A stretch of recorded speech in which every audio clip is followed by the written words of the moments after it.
Hi, good morning, Facebook. Thank you for joining us on this live. If you are joining us live right now, just about 8:03 on our Friday morning, the last day of September. Can you believe that?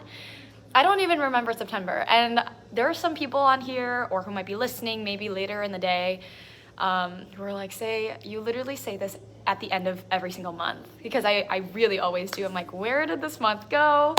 It's just crazy how fast time flies in the blink of an eye. It's just so crazy to me.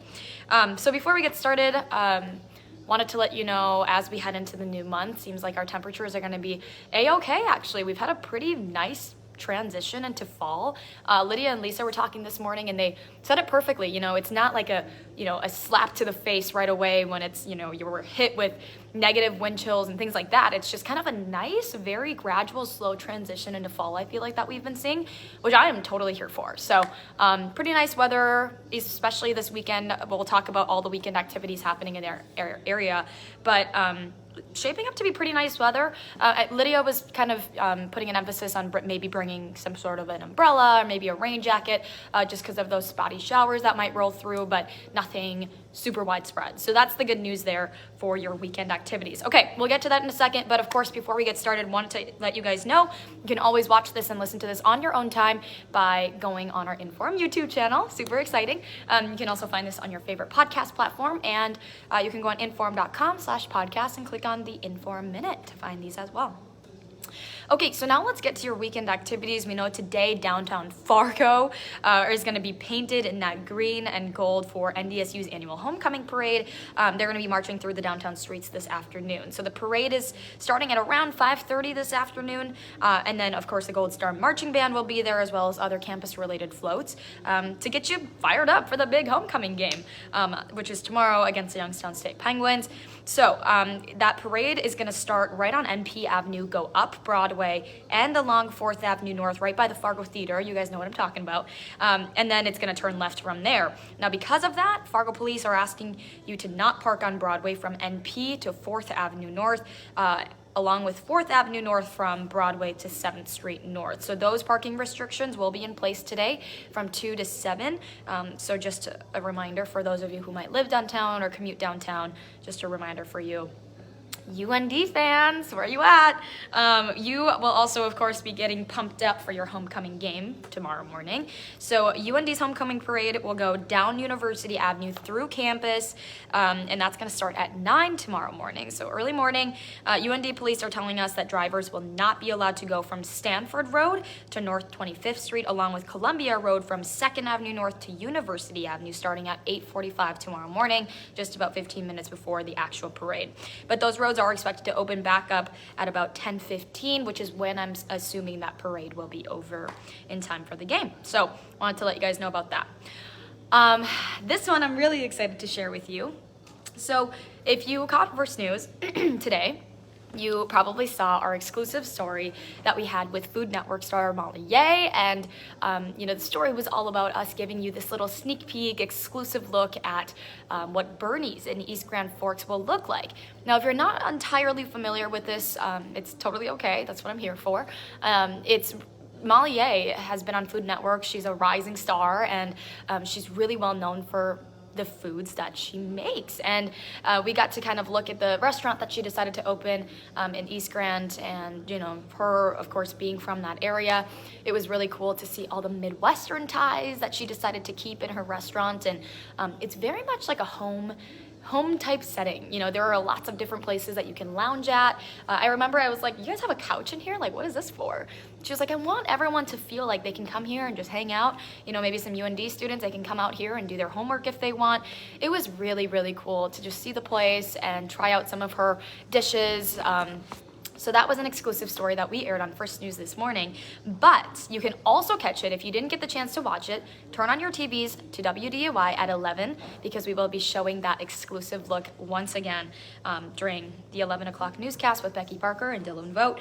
So make sure you join us there. You guys, it is like such an incredible piece too. Our producer Tanner Robinson decided to put that together. He shot it for us, and it just turned out incredible. The vision was just there. So make sure you go check it out during our 11 o'clock newscast.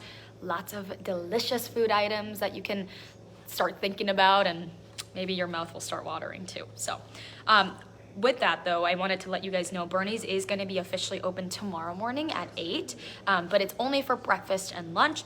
Molly told us that dinner services will be starting up in the coming weeks. She's also having some sort of book signing tomorrow as well. So if you're in the Grand Forks, East Grand Forks area, maybe worth, stopping by and checking it out. Really cool stuff. And the Whitey's piece is still there with the horseshoe bar. It's so cool, you guys. You have to check it out. Okay.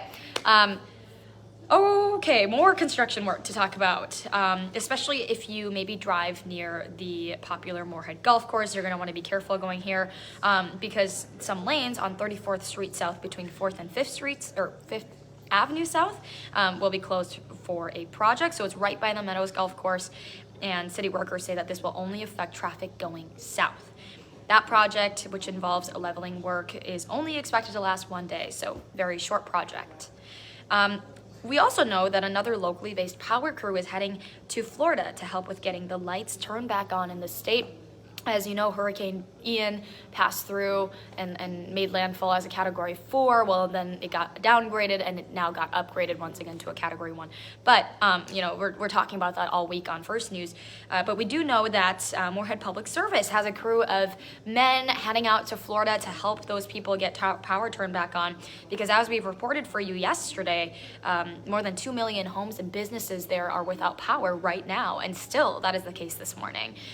So they're going to be going there along with some members of the Minnesota Municipal Utilities Association, which makes up hundreds of communities, by the way. So that's a really neat thing.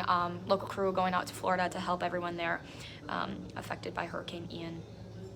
Okay, we are also pressing police and the FBI this morning to find out what led to a stabbing attack that left 2 people dead and several other people hurt on the Spirit Lake Reservation. So we learned the FBI was actually called out there at a home in Fort Totten on Wednesday night.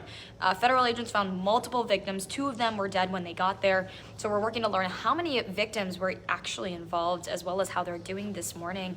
And we're also learning from the FBI that this was a targeted attack. But they couldn't tell us who they're looking for. So you can stay with us for updates as we try to figure out more information for you. Police are also investigating the death of a 5-month-old baby right now in a daycare in Carrington, North Dakota. Emergency responders were called to Reed's daycare on Monday when he was found dead. We're talking about Nelson Reed. He is the baby who died. And an update posted to a GoFundMe page that's been set up for him. It says that he had to be airlifted to Fargo, and then the doctor there found 2 spots where his brain was bleeding. So we did ask that family about the investigation. They say that they can't say anything on that right now. But if you have any information on the boy's death, you can call North Dakota BCI or Carrington Police. And if you'd like to donate to the family's GoFundMe page, there's an option you can do that just by finding that link on our website, InForum.com as well. Okay, more nationally, more Minnesota news, I guess we can say. We are learning when Minnesota state leaders will be announcing the final number of eligible people for that bonus pay for frontline workers and when those payments will be sent out. This frontline worker pay in Minnesota is something that we've talked about for, it feels like 5 years, right? The whole reason why it took so long was because, one, they needed to figure out how many people were actually going to apply. They had a pretty good guess and a pretty good idea of how much each person would get, but the amount of people who applied for this hero pay exceeded that expectation. So that was a reason why it took really long. And then of course, they were in this appeals phase as well. So we do know that announcement is gonna be coming sometime next week. So as we've told you on First News, again, this is what I'm talking about. State originally estimated about 667,000 workers would be eligible for $750 payments. Nearly 1.2 million people applied, making them likely more around $420. And again, like I said, the state was working on appeals. They're kind of wrapping up that process now from some of the 214,000 people that were denied that pay originally. So we'll, of course, keep tracking this for you. We'll let you know right away once that announcement comes from state leaders in Minnesota. But if you applied and you're waiting for that payment, don't worry, it's coming. Just hang on tight just a little bit longer. Also, some relief this morning for poultry growers in Minnesota as they continue to try and stop the spread of avian flu.